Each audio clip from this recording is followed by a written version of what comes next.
Julian, good to be with you, my friend.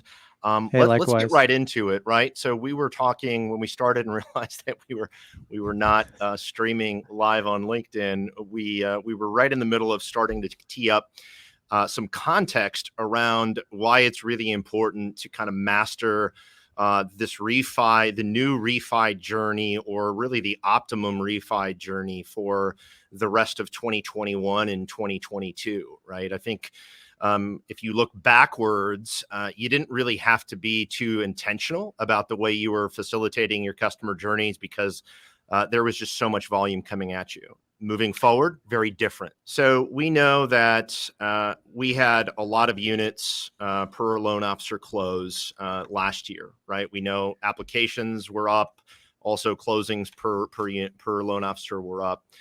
Moving forward, you need to compensate for that, right? And so that's the context at which we're approaching this. Let's move forward and absolutely. Some of the meat here. So here we go. You guys can see 35 refi closings per LO in 2020. Okay, if we run that HMDA data against the MBA predictions of refi units dropping 78%, the refi closings per producing refi LO are down to 8. So we have some work to do. And we obviously know that rate and term, cash out, home improvement are kind of the 3 core themes that we're going after, right? So what Joe and I wanted to do today is just kind of go through a couple playbooks for each of those. So with that said, Joe, let's just get into it. Yeah. Let's do it, bud. Okay. So here we go on the first one. I just want to kind of quickly put some context in terms of purchases that have been done so far this year. There have been about 2.83 million purchases so far done in 2021. Rates were about 1/4 to 3/8 higher for 4 of the 7 months of 2021 so far. So you actually have refi opportunity in there. You can see from the chart that rates were a lot higher during a lot of these purchases. So to target correctly, you got to have 3 things. You have to have precision, you have to have real-time rate comparisons, and you have to have EPO risk analysis built in, right? You have to have the data, you have to have the insights around the data, and then being able to take action. To take action on that data. Right? Yeah, that goes straight to data insights action, which I know is like kind of your core mantra, right?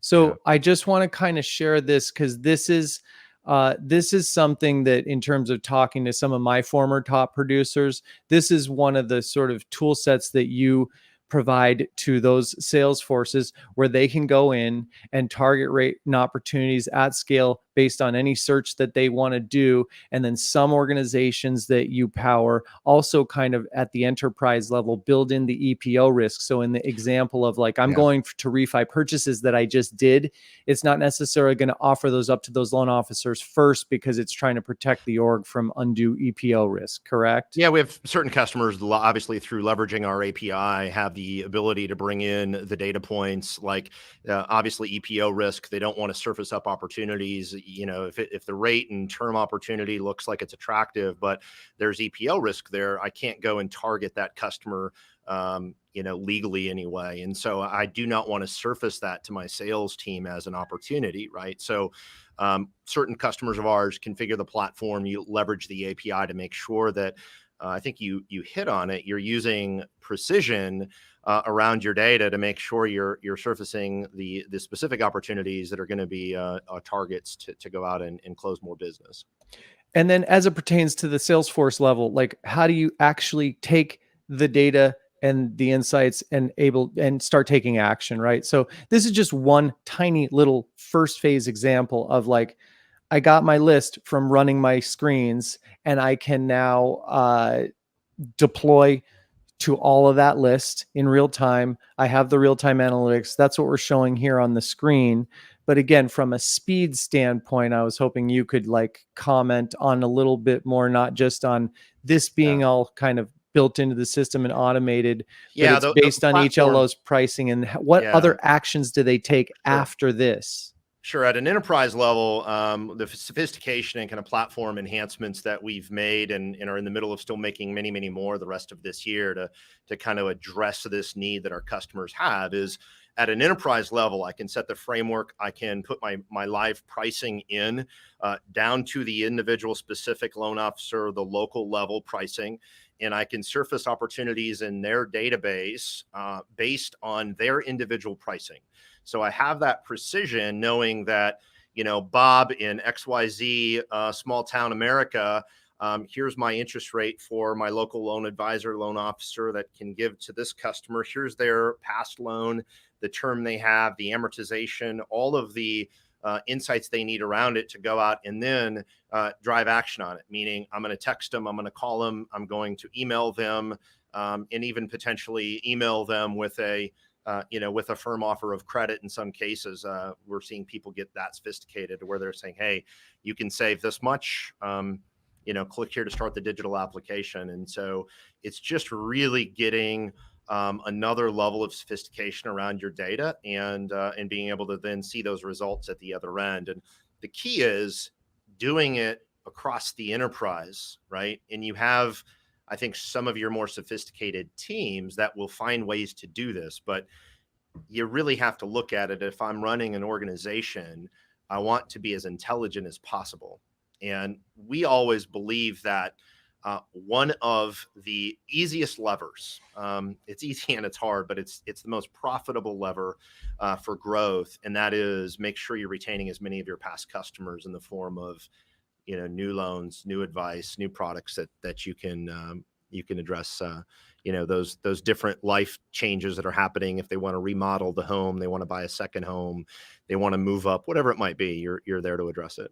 And we're going to do actually some remodel stuff in a minute, but just to close this first one out, one of the things I think that I want to underline that you just said is there are people that are very good at this, and they might even be doing it like the old school way of like, they're going to work a spreadsheet or whatever. But the point is that this kind of methodology to be able to take all the data of all the closed loans that are already in the system and feed it to the Salesforce in a way that's like, hey, here's these opportunities. And then one thing I didn't show on this screen is your focus view, which I think is really cool, which is the daily to-do list for the loan officer. Take action on each single one of those prospects that and generate I think from this. The piece, let's obviously, we talk about that the industry today is ultimately becoming more and more a data arms race, right? The organizations that master working with their data, their customer database, and then all of the insights they need around it, and using that as intelligently as possible are going to win in the long run. Where we see organizations fall down is they don't connect that data and insight, meaning, hey, I've mined my past customer data set, but it's the point of which you're identifying those opportunities and then driving the outcome where people fall down, right? I talk to executives all the time. They're like, well, we're surfacing the opportunities, we're sending the alerts, right, to the originators. Well, what happens if you don't put a workflow and a follow-up sequence and an engagement strategy that's all set and ready for them? What happens ultimately is those opportunities just fall through the cracks. And so that's where really the magic happens, is connecting the opportunity or that insight with a workflow to drive the outcome out the other side.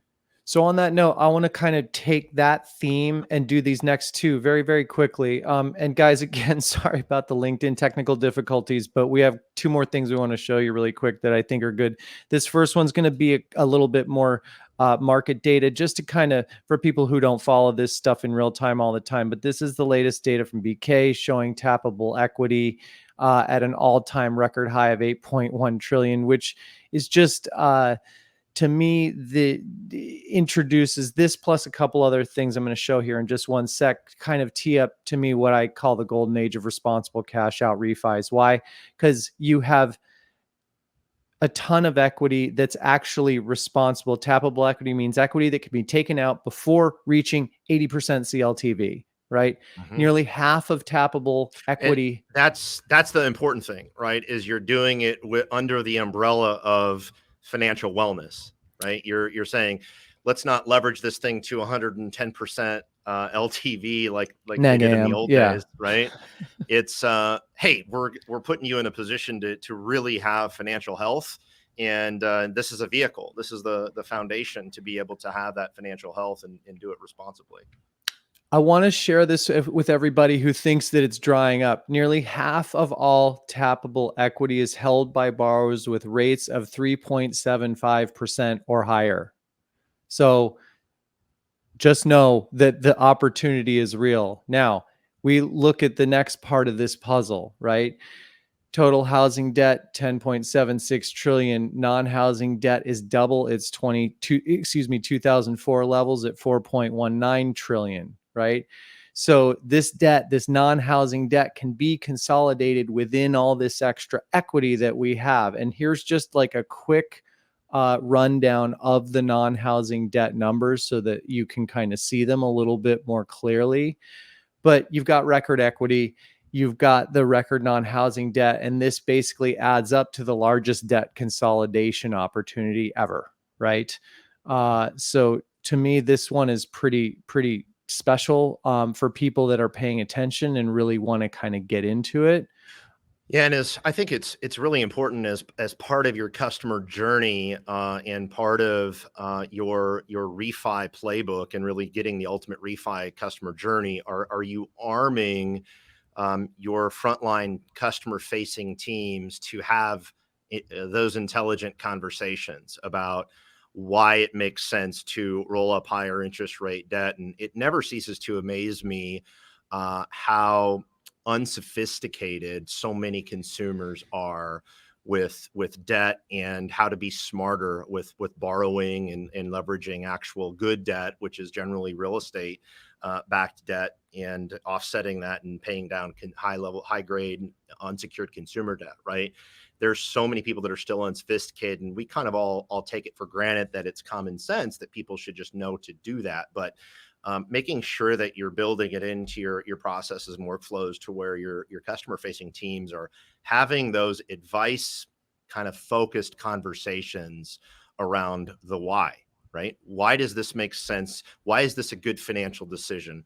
Let us show you how you can make maybe a better financial decision here with how you're managing your money. And it all goes into really elevating taking advantage of this refi journey and elevating yourself as kind of that trusted financial advisor type of role versus, hey, I'm just trying to sell you a better payment, right? There's a difference. A huge difference, and this is why I like this more technical stuff. For those that know, that you'll appreciate this, but just a pro tip for everyone: remember IRS publication 936. This is about home mortgage interest deductions, specifically home acquisition and improvement debt being the only ones that are actually tax deductible. So Joe, 100% agree, but sometimes it gets oversold either by marketing departments or loan officers that don't remember that you can't say, oh, well, we're going to convert this from non-tax deductible debt to tax deductible debt, because but even then, that's advice. That's the brains of why this industry is getting more and more sophisticated. I want to just offer two more quick sort of trends that people might not be following quite as closely. We can see that, again, when you start, you guys know this, when you start running credit on everybody, credit is unbelievably great right now. Like, look at these delinquency rates in the right column for Q2 2021. This came out from the New York Fed and Equifax 2 days ago. And it's like delinquency rates are insanely low across all credit. So you now can say, like, hey, before you start to kind of have any trouble with your non-housing debt, let's consolidate it. And then lastly, I just want to show this one. Of 2020 and 2021 first quarter home buyers and first timers and repeat buyers, the average DTIs 36%. We know that you can go up if you are increasing the debt to do debt consolidation. You can actually, you have breathing room, but like the point is the DTIs are super low. The credit scores are actually pretty high across the board by generation. They obviously go up by generation, but this is basically the era of record equity, impeccable borrower profiles.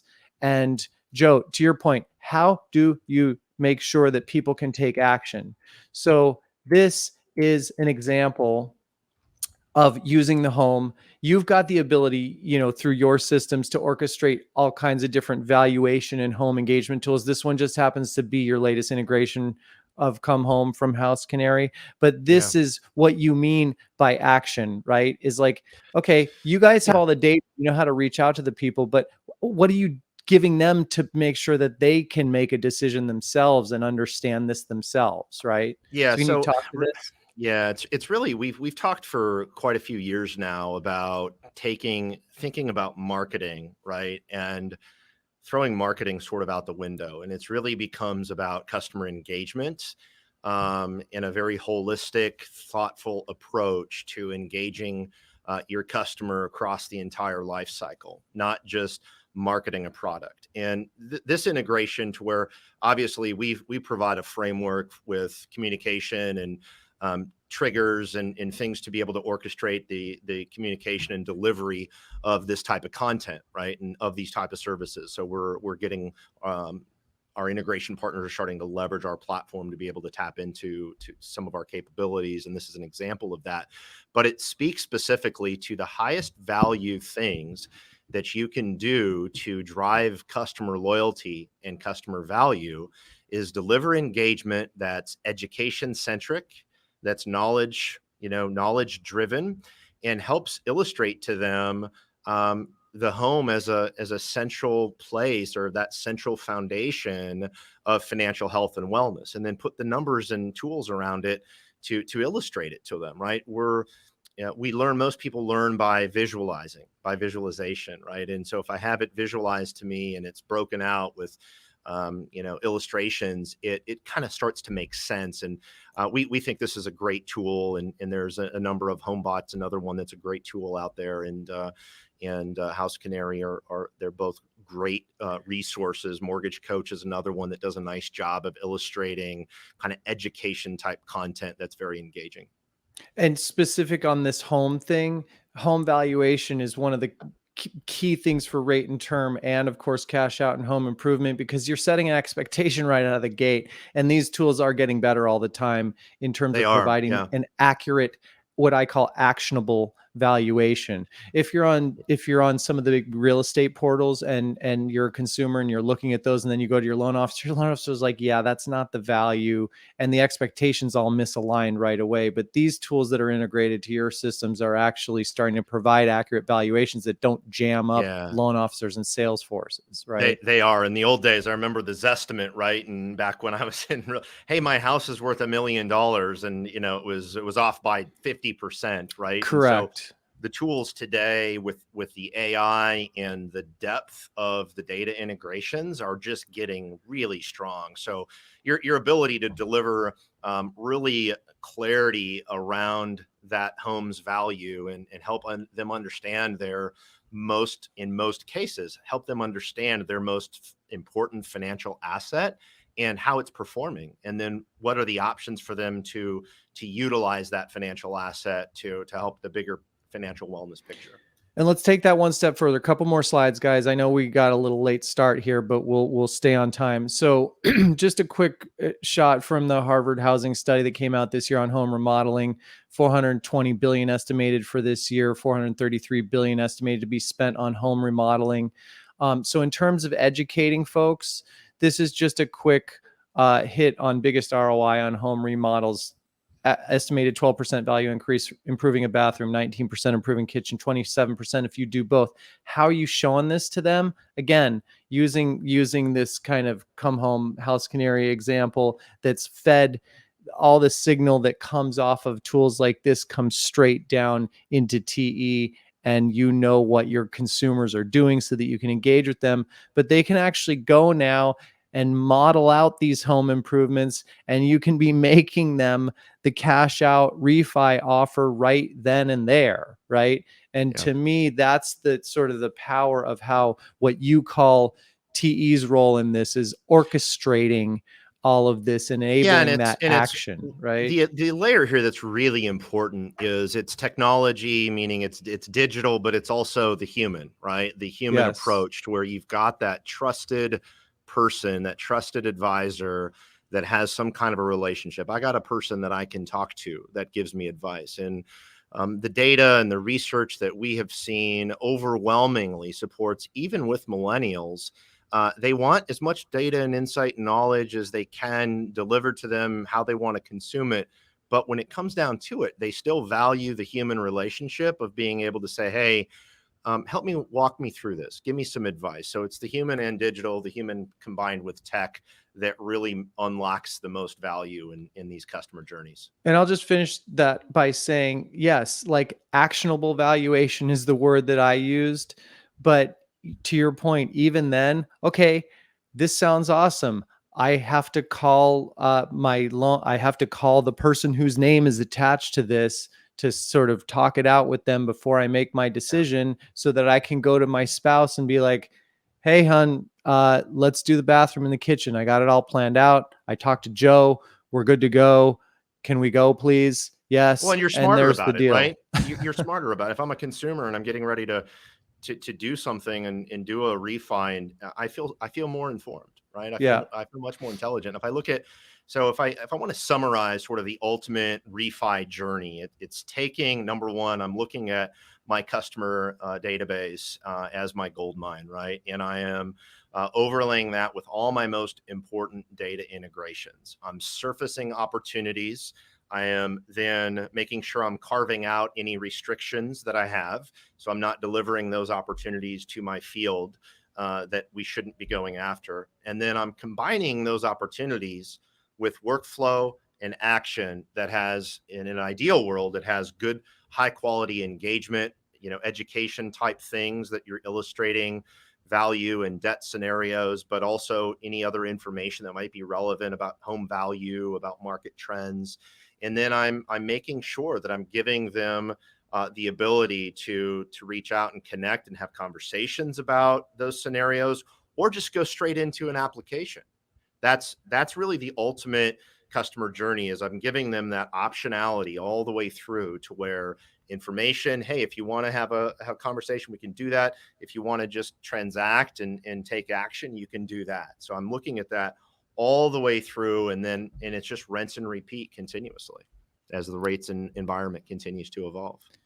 And by evolve, let's be real, it's going to get tougher out there. So that's why we wanted to do this one today. Yeah. So, Yeah, the conversations, the C-level head of strategy, head of digital conversations that I'm having with the largest lenders in the country are very much geared towards, hey, we are doubling down on being super intelligent about how we're running the business from a database standpoint, and how we're really enabling across the organization and an enterprise. Our margin for error, meaning our ability to sort of let deals and opportunities slip through and go to a competitor, that margin for error is getting less and less. And so I really need to be world class at this over this next 6 to 12 months. and just to close it out with our theme today, you guys, rate and term, if you remember from those pie charts in the beginning, is 70+% right now. But my view of this is that I'm hoping with the right data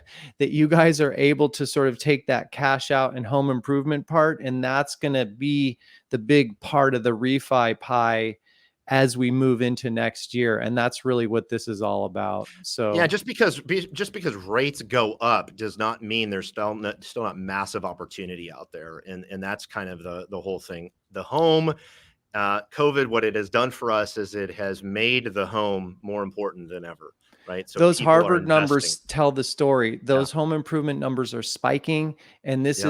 is right in front of everybody to take. Again, with this puzzle of the record equity, the trend of like this spiking home remodeling and improvement. So it's going to be a great moment for people that understand how to get at those opportunities. Yeah, for sure. And families across the country are investing in the nest, their home, like they never have before, and that trend we see continuing even in a rising rate environment. So I think we're out of time, brother, and Yep. I know we had a little late start today. So Julian, thanks again as always, and good to be with you, my friend. Yep. We're here to help everybody. See you Cheers, guys. everyone.